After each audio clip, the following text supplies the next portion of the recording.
ক্ষমতাচ্যুত প্রধানমন্ত্রী শেখ হাসিনার সময়ে দেশের যে উচ্চ প্রবৃদ্ধি দেখানো হতো তা ছিল মিথ্যা। এই উচ্চ প্রবৃদ্ধি নিয়ে প্রশ্ন না তোলায় পুরো বিশ্বকে দায়ী করেছেন প্রধান উপদেষ্টা ডক্টর মোহাম্মদ ইউনূস। বৃহস্পতিবার সুইজারল্যান্ডের ওয়ার্ল্ড ইকোনমিক ফোরামে বার্ষিক সম্মেলনের ফাঁকে রয়টার্সকে দেওয়া সাক্ষাৎকারে এসব মন্তব্য করেন প্রধান উপদেষ্টা। সামদানি প্রত্যয় রিপোর্টে বিস্তারিত।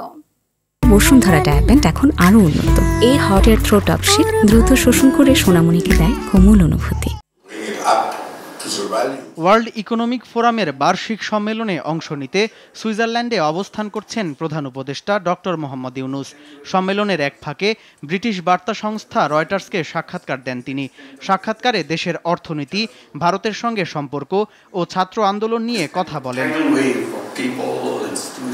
সাক্ষাৎকারে হাসিনা আমলের অর্থনৈতিক প্রবৃদ্ধিকে ভুয়া বলে অভিযোগ করে তিনি বলেন, হাসিনার এ অনিয়মের পেছনে বিশ্বের দায় আছে। হাসিনা যখন বিভিন্ন সম্মেলনে গিয়ে বলতো বাংলাদেশ প্রবৃদ্ধিতে এগিয়ে গেছে, তখন কেউ তা নিয়ে প্রশ্ন তুলত না বলেই এসব করতে পেরেছে। প্রধান উপদেষ্টা বলেন, প্রবৃদ্ধির হার নিয়ে ব্যক্তিগতভাবে তার খুব একটা ধারণা নেই। দেশের প্রান্তিক পর্যায়ের মানুষের জীবনমান উন্নত করে বৃহত্তর অন্তর্ভুক্তিমূলক ও সম্পদের বৈষম্য নিরসনে তার সরকার কাজ করে যাচ্ছে। ভারতের সঙ্গে কূটনৈতিক সম্পর্ক নিয়ে প্রধান উপদেষ্টা বলেন, দুদেশের সম্পর্ক যতটা সম্ভব শক্তিশালী হওয়া উচিত।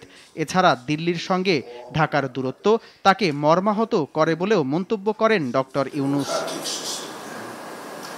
তরুণদের কেউ থামাতে পারবে না বলে মন্তব্য করেন ডক্টর ইউনূস। তরুণদের শক্তি নতুন দেশ গড়ার হাতিয়ার বলে জানান প্রধান উপদেষ্টা। সামদানি প্রত্যয়, RTV।